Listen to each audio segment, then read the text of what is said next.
Bismillahirrahmanirrahim. Assalamualaikum warahmatullahi wabarakatuh.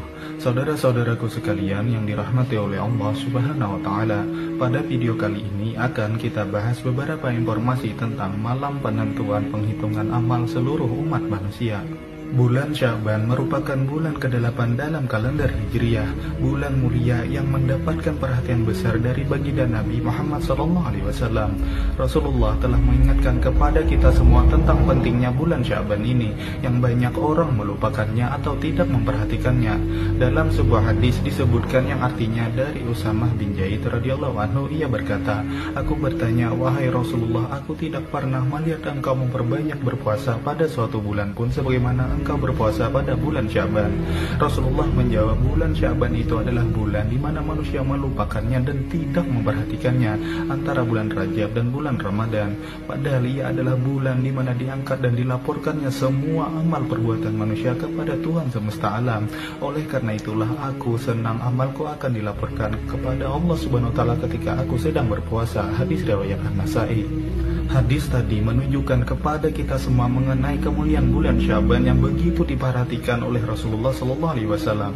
Bulan yang terletak di antara dua bulan Rajab dan Ramadan ini justru banyak orang yang melupakannya atau kurang memberikan perhatian kepadanya. Padahal di bulan Sya'ban ini adalah bulan di mana semua amal perbuatan manusia diangkat dan dilaporkan kepada Tuhan semesta alam. Begitu menyenangkan bila saat kita beramal dan amal kita diangkat dan dilaporkan kepada hadirat Allah Subhanahu wa Ta'ala, sedangkan kita dalam keadaan berpuasa pada waktu itu atau kita sedang melakukan amal kebaikan yang lainnya. Di pertengahan bulan Sya'ban ada satu malam yang disebut juga dengan malam nisfu Sya'ban, yang mana para ulama menasihatkan kepada kita semua pada malam itu untuk membaca surah Yasin sebanyak 3 kali. Bacaan surah Yasin yang pertama kita niatkan untuk diberikan umur yang panjang dan ketaatan serta ketakwaan dan dapat istiqamah kepada Allah Subhanahu wa Ta'ala.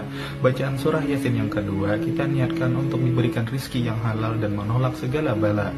Bacaan surah Yasin yang ketiga kita niatkan untuk memohon dan ditetapkannya iman di dalam Islam hingga akhir hayat kita. Dan setelah itu kita berdoa kepada Allah secara khusyuk meminta apa saja yang tersirat di dalam hati dan kita inginkan. Karena pada malam nisfu Sya'ban itu adalah malam yang sangat diijabah ataupun dikabulkannya segala doa. Malam nisfu Sya'ban juga dinamakan dengan malam pengampunan ataupun malam maghfirah. Imam Al-Ghazali radhiyallahu anhu mengistilahkan malam nisfu Sya'ban sebagai malam yang penuh dengan syafaat ataupun pertolongan. Menurut beliau, pada malam ke-13 bulan Sya'ban, Allah Subhanahu wa Ta'ala akan memberikan 3 syafaat kepada hamba-hambanya. Pada malam ke-14 seluruh syafaat akan diberikan secara penuh. Dan pada malam ke-15 umat Islam dapat memiliki banyak sekali kebaikan sebagai penutup catatan amalnya selama 1 tahun. Karena pada malam itu Allah Subhanahu wa Ta'ala telah menurunkan pengampunan kepada seluruh penduduk bumi, terutama kepada hamba-hambanya yang soleh. Abah Guru Sekumpul pernah mengatakan bahwa pada malam nisfu Sya'ban minimal sekali dalam seumur hidup, kata beliau, hendaklah kita beribadah semalam suntuk sampai pagi.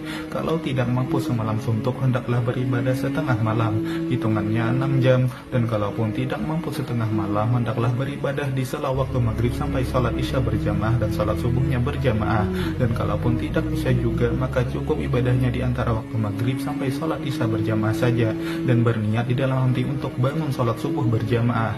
Andai kata kita tidak terbangun sholat subuh berjamaah, maka kita tetap ditulis sebagai golongan orang-orang yang menghidupkan malam nisfu Sya'ban juga. Dan itulah sudah paling minimal amalan yang dilakukan pada malam nisfu Sya'ban, kata Abah Guru Sekumpul.